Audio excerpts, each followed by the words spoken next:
It was about this time of year, 1962. I was 13 years old, and we lived in Montclair, California at that time.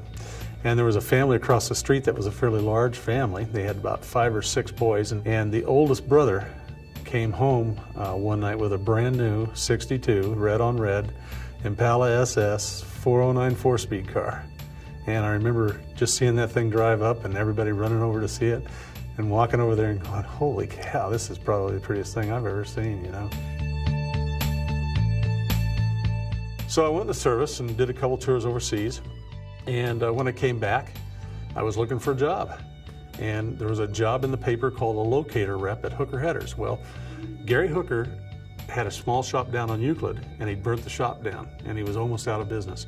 Well, Bill Kassler just sold his tire business, and he and Gary went in together to start Hooker Headers. I went down to Hooker Headers down on Brook Street in Ontario and was sitting in the front room filling out an application, and in walks Bill Kassler.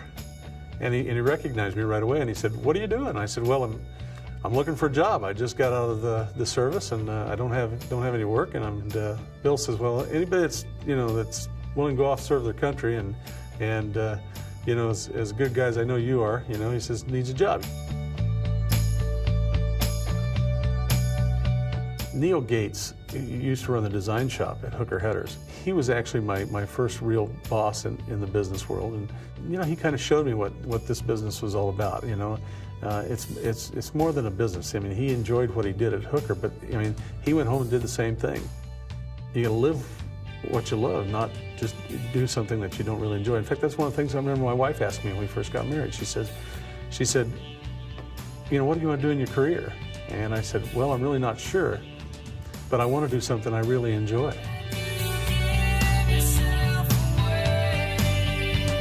I got to tell you, 16 years old, if you'd have told me that someday I'd be involved with Hearst or B&M, I'd have said, "You're crazy." To me, as a 16-year-old, those were things that we put on a pedestal that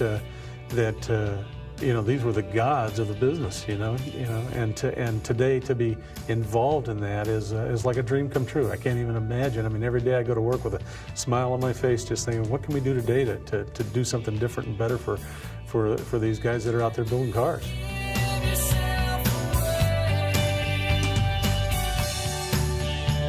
Cars and being around cars and being around car people is just a whole culture that's so much different than anything else. The people seem so much more positive about things and interested in the things that they do. You ask a guy, "Well, you're building this car, what are you going to do with it?" "Oh man, well, I'm going to slam it, and I'm going to put a 502 in it, and I want to put a B&M transmission in it." And you can just see their passion, and it's the same passion you have. So you have this camaraderie or this common interest that just seems to bind us all. My wife and I, we talk about retiring, and one of the things I'm looking at doing now is building a shop on the side of the house. So when I retire, I can go out in the backyard and work on cars. I mean, that's what I love to do. To me, they have a heart and soul to them, just like any of the rest of us.